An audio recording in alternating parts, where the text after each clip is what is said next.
Hey there. I lived in Turkey for 5 years, and over that period of time, I watched the one thing that everybody knows about Turkey change. 5 years ago, it was this. Turkey, that's where East meets West. Now, it's... Oh yeah, Turkey, that's getting more Islamic. Both of these statements are true in some senses, but they get sillier the more closely you look at the country. In particular, the extreme version of the new idea is just ridiculous. Turkey's turning into Saudi Arabia. To show why this makes no sense at all, I'm going to have to talk about the English Civil War. Obviously. In 1641, England had a king named Charles, a parliament, a ruling aristocracy, and a thriving commercial culture that would change the world.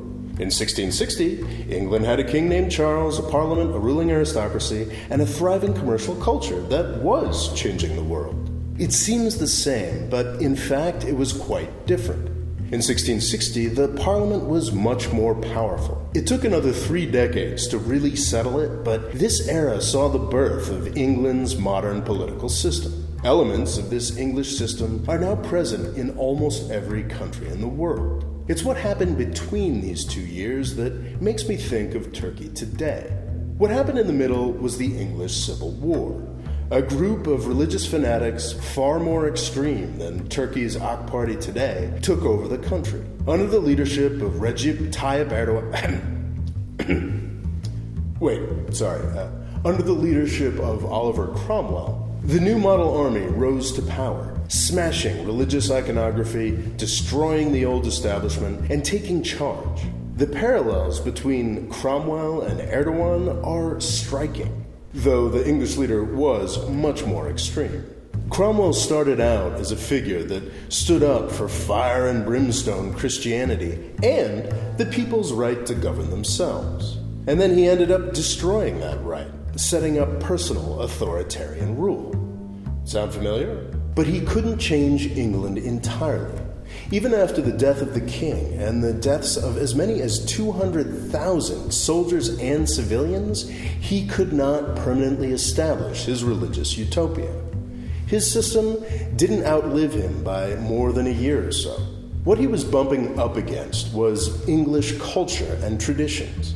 Religious fanatics can take control of any country for a little while, but what they can't do is stamp out the generations-deep inclinations and traditions of a country's people. The English wanted a king and a strong parliament. They got it. They've still got it to some extent today, though in a very different mix. Erdogan has the same problem Cromwell did. Even if he wanted to turn Turkey into Saudi Arabia or Iran, which I really don't think he does, he couldn't. There's just too much history there. Saudi Arabia's development is unique. It tries hard to claim the heritage of the ancient Islamic empires, dating back to the time of the Prophet. In truth, however, the Saudis stole Mecca and Medina from the real owners of that heritage back in the 1920s. Back then, Saudi Arabia had a distinctly pre-modern blank slate of a society. It had a royal family and a religious establishment, but that was it. Thanks to oil wealth, they were able to build a country from scratch very quickly. Before oil, Saudi Arabia didn't have much in the way of institutions, an educational system, history, or even people, really. That's why Saudi Arabia is as odd as it is. They've created the country out of thin air in less than a century. No Turkish leader will ever have that opportunity. Some Turkish institutions, like the University of Istanbul and to some extent its military, go back 500 years. Before the Ottoman Empire fell in the 1920s, it had been reforming and modernizing for over a century. A Turkish parliament, no matter how many times it has been ripped up and started over, dates back to 1876. Saudi Arabia still doesn't really have one. Ataturk, the father of the Turkish Republic, a deeply anti-religious figure, set Turkey's path in 1923. For 80 years, Turks were brought up to believe that their country was a secular republic. Erdogan's rise in the first decade of this century showed that there were many who were not content with a completely anti-religious government. Turkey wants to be a little more religious, but it also wants to be a secular republic. No matter how many people he purges, Erdogan can't beat the history out of Turkey. He will never be able to defeat the legacy of Ataturk, and he will never be able to do without the country's centuries-old institutions. This history is in the hearts and minds of Erdogan's opponents, but it's also in the hearts and minds of his supporters as well.